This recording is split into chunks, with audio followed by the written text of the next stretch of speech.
Hello friends, welcome back to our YouTube channel. General science के portion की बात करें तो एज इट इज सिलेबस में मेंशन नहीं है। 2013 में पूछा गया है, 2019 में भी पूछा गया है। मोस्टली एग्रीकल्चर और प्लांट का पोर्शन सबसे ज़्यादा पूछा जाता है।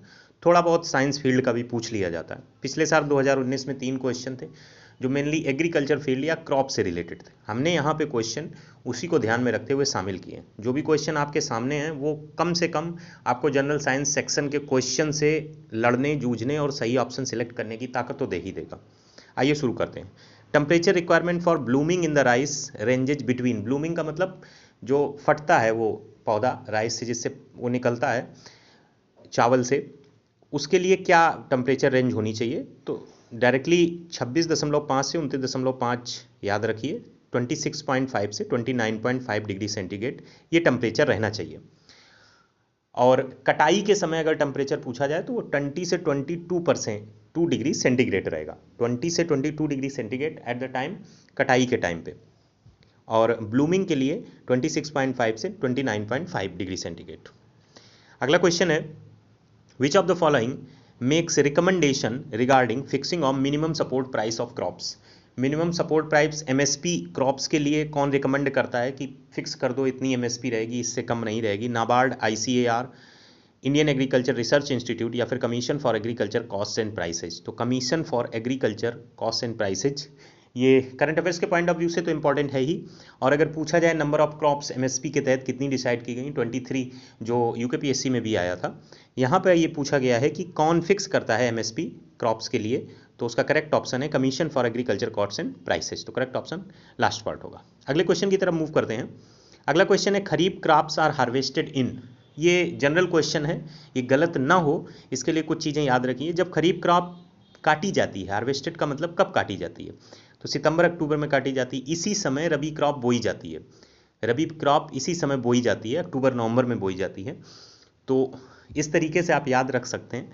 और रबी खरीफ के अलावा एक और फसल होती है जायद की, जो मार्च से जून के बीच होती है, जिसमें ककड़ी, खीरा, तरबूज, खरबूज ये सारे आते हैं। ये मार्च से जून के बीच की होती है, ये जायद की फसल होती है। सोयाबीन खरीफ की फसल है। अगर पूछ दिया जाए कि सोयाबीन खरीफ है या रबी है, तो सोयाबीन खरीफ की फसल है। बाकी आप लोगों ने कुछ बहुत थोड़ा बहुत तो पढ़ ही रखा होगा रबी और खरीफ के बारे में।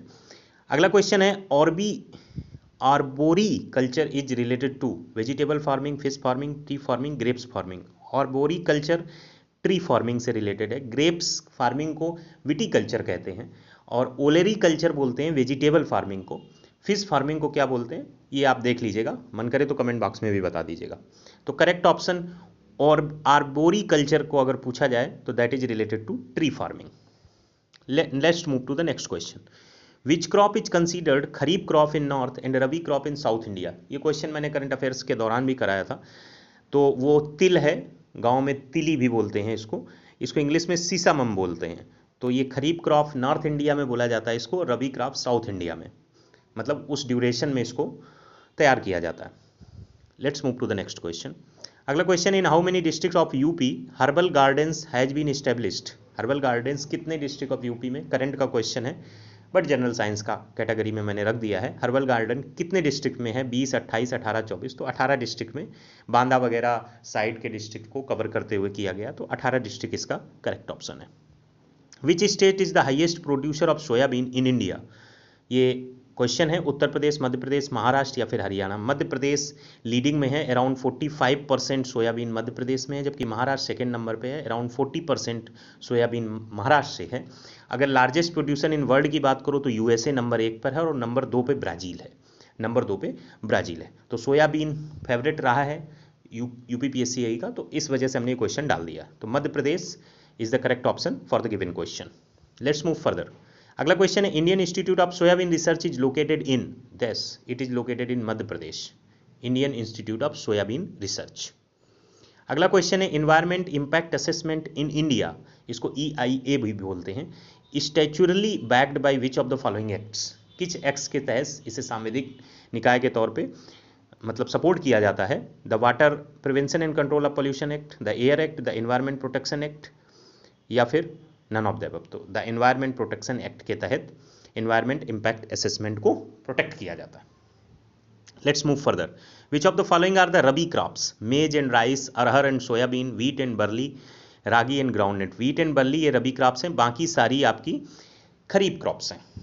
और ये कैसे निर्धारित होता है? ये बुआई से निर्धारित होता है। थोड़ा बहुत भी आपका बैकग्राउंड अगर गांव का है तो थोड़ा दिमाग लगाया करिए कि गेहूं किस समय बोया जाता है, किस समय कटाई होती है, उस हिसाब से चीज़ें आप मैनेज कर लेंगे। खैर, यहाँ पे दिए गए क्वेश्चन का correct option wheat and barley है। Which of the following groups of gases contribute to greenhouse effect? बहुत इंपॉर्टेंट है, पूछा जा सकता है। कौन सी गैसेज कंट्रीब्यूट करती हैं ग्रीन हाउस इफेक्ट में? तो जो गैसेज कंट्रीब्यूट करती हैं वो कार्बन डाइऑक्साइड है, मीथेन है, नाइट्रस ऑक्साइड है, सल्फर डाइऑक्साइड है। सल्फर डाइऑक्साइड नहीं है, कार्बन मोनोऑक्साइड है, ओजोन है। लेकिन कहीं पे भी कम्बिनेशन आप देखिए, इसमें अमोनिया नहीं है, इसमें सल्फर डाइऑक्साइड नहीं है, इसमें कार्बन टेट्राक्लोराइड नहीं है, केवल और केवल एक ऑप्शन आपको मिलेगा, that is CO2 and CH4। एक एक ऑप्शन सब में गड़बड़ कर रहा है। तो ग्रीन हाउस इफेक्ट से रिलेट करके कौन सा ग्रुप है जो कंट्रीब्यूट करता है? तो carbon dioxide and methane. Although nitrous oxide and ozone are also the part of the gases who affect the greenhouse effect, but in particular problem or particular question combination was not matching, so the correct option will be CO2 and CH4. Let's move to the next question. Which country is the largest producer of black pepper in world? black pepper को हिंदी में बोलते हैं काली मिर्च। पूरे world में कौन country आगे है? UAE, China, Vietnam, USA। तो वियतनाम पूरे वर्ल्ड में ब्लैक पेपर में। अगर यही क्वेश्चन मैं कन्वर्ट कर दूं कि इंडिया में कौन है, तो Karnataka is the state where black pepper is produced maximum within India. तो Vietnam and Karnataka with respect to the world and India. Let's move further. Next question है, which one of the following substances does not contribute to global warming? Global warming में कौन contribute नहीं करता? जो contribute करते हैं वो कौन है? कंट्रीब्यूट करते हैं CO2, वाटर वेपर, मेथेन और नाइट्रस ऑक्साइड N2O, ये कंट्रीब्यूट करते हैं। But oxides of sulphur contribute नहीं करते हैं, और सारे ऑक्साइड्स ऑफ नाइट्रोजन भी कंट्रीब्यूट नहीं करते हैं। Only one, that is nitrous oxide N2O is contributing. तो करेक्ट ऑप्शन डी पार्ट हो जाएगा दिए गए ऑप्शंस में, जो ग्लोबल वार्मिंग में कंट्रीब्यूट नहीं करते हैं। अगला क्वेश्चन है, the main constituent of cotton. Cotton का मेन कंस्टिट्यूट क्या है? Protein, cellulose, glycerine, fatty acid. तो सेलुलोज मेन कंस्टिट्यूट कॉटन का है। कॉटन के प्रोडक्शन की बात की जाए वर्ल्ड और इंडिया के लेवल पे, तो वर्ल्ड में इंडिया ही है और इंडिया में गुजरात है। वर्ल्ड में इंडिया ही मैक्सिमम कॉटन प्रोड्यूस करते हैं, और इंडिया में जो स्टेट की बात की जाए तो गुजरात है। अगला और लास्ट क्वेश्चन है, the disease caused by deficiency of protein in children. Protein की डिफिशियंसी से कौन सी डिसीज होती है? तो मरास्मस होती है, मरास्मस डिसीज होती है। स्कर्वी विटामिन C से होती है, पिलाग्रा विटामिन B के किसी टाइप से होती है, रिकेट्स विटामिन D से होती है। पिलाग्रा किस विटामिन से होती है ये आपको बताना है।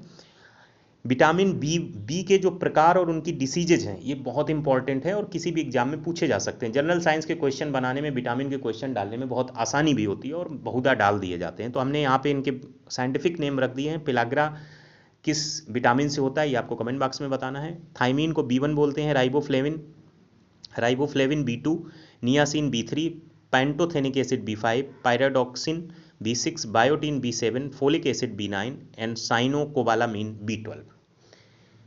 आपको पिलाग्रा किस विटामिन से बीमारी होती है और नाबार्ड की स्थापना कब की गई, ये 2 क्वेश्चन कमेंट बॉक्स में आपको बताने हैं।